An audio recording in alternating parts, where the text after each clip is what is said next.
Hi everyone, welcome to my channel fit with Heath.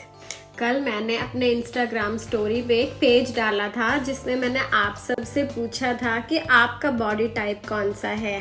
मैंने उसमें 3 categories बताई थी, एक्टोमॉर्फ, एंडोमॉर्फ और मीजोमॉर्फ। एक्टोमॉर्फ्स वो लोग हैं जो स्किनी होते हैं, यानी कि वो बहुत ज़्यादा भी खाते हैं तो भी उनका वेट नहीं बढ़ता।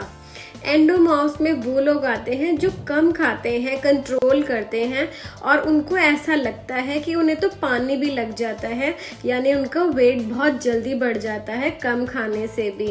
और थर्ड कैटेगरी है मीजोमॉर्फ। मीजोमॉर्फ में ब्लेस्ड लोग हैं जो ना बहुत ज़्यादा खाते हैं ना बहुत कम खाते हैं, मॉडरेट रहते हैं और बिना एक्सरसाइज के भी फिट और टोन दिखते हैं।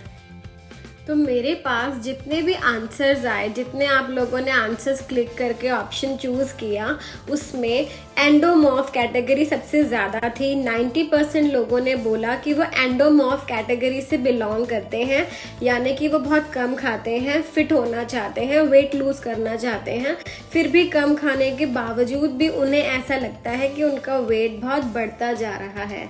तो अब मैं आपको बताऊंगी कि आप कैसे अपने इस body type, endomorph body type को कैसे धीरे धीरे मीजोमॉर्फ बॉडी टाइप में शिफ्ट कर सकते हैं।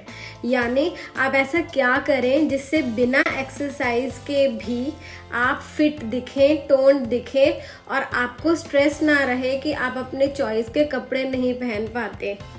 चलिए अब हम बात करते हैं उन पॉइंट्स की।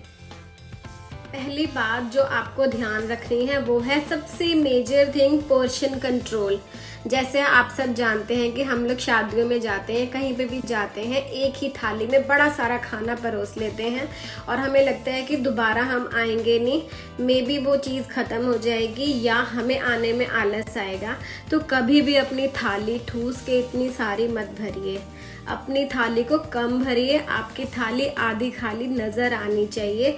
पोर्शन कंट्रोल जिसे बोलते हैं, इस यहाँ आपने अपनी थाली को ही ब्यूटीफाई करना है और उसे कम सर्व करना है।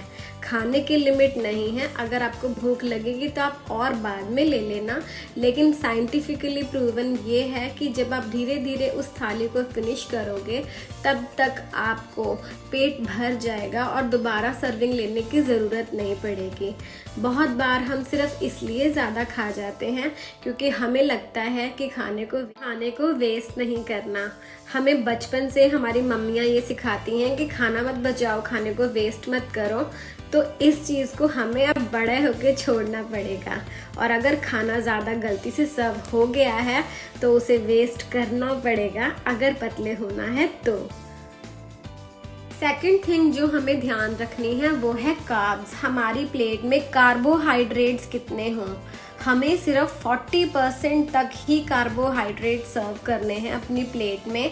जो हमारी इंडियन प्लेट्स होती हैं, जो हमारा खाना होता है, उसमें ज़्यादातर 70% तक मदर्स जो हैं कार्ब सर्व करती हैं और 25-30% उनकी वेजिटेबल या दाल होती है।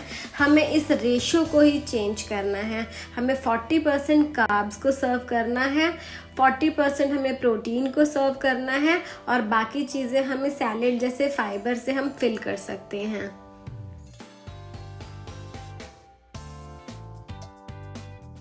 थर्ड पॉइंट जो है वो बहुत ही कॉमन सा है, जो आप लोगों के साथ अक्सर होता है पर फिर भी आपने कभी गौर नहीं किया होगा, वो है स्किप सेकंड सर्विंग।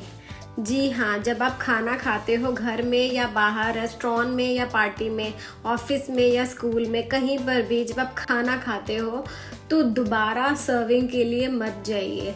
यानी कि अगर आपकी प्लेट में सैलड बचा हुआ है, रोटी ख़त्म हो गई है, चावल ख़त्म हो गए हैं, तो आप पहले सैलड खा लीजिए, दोबारा और रोटी और चावल लेने मत जाइए।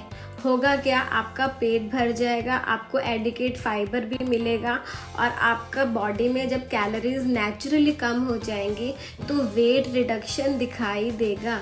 लोग मुझसे पूछते हैं आपने ऐसे अपने आप को ट्रांसफॉर्म कैसे कर लिया, कैसे आप इतने बल्की से इतने स्लिम ट्रिम हो गए। तो उसके पीछे कुछ साइंटिफिक वेज हैं और ये कोई हार्ड एंड फास्ट नहीं है, ये आप भी कर सकते हो, ये सब कर सकते हैं।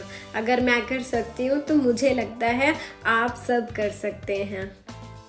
नेक्स्ट पॉइंट है स्पीड अप योर मेटाबॉलिज्म।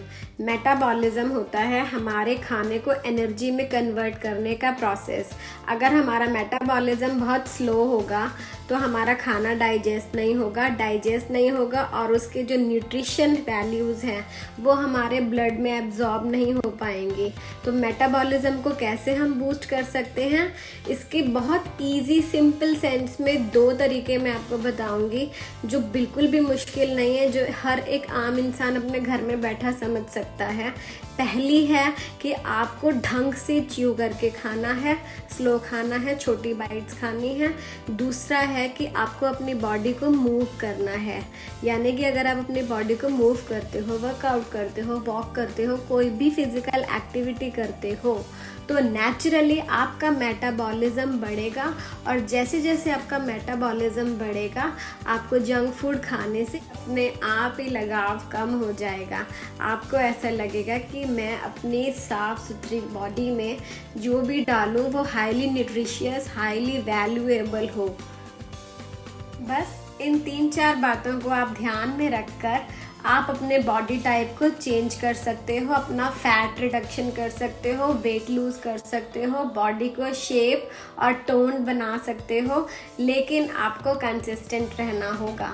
कम से कम आपको 21 दिन की कंसिस्टेंसी की कसम खानी होगी, आपको रिजल्ट अपने आप मिलेंगे।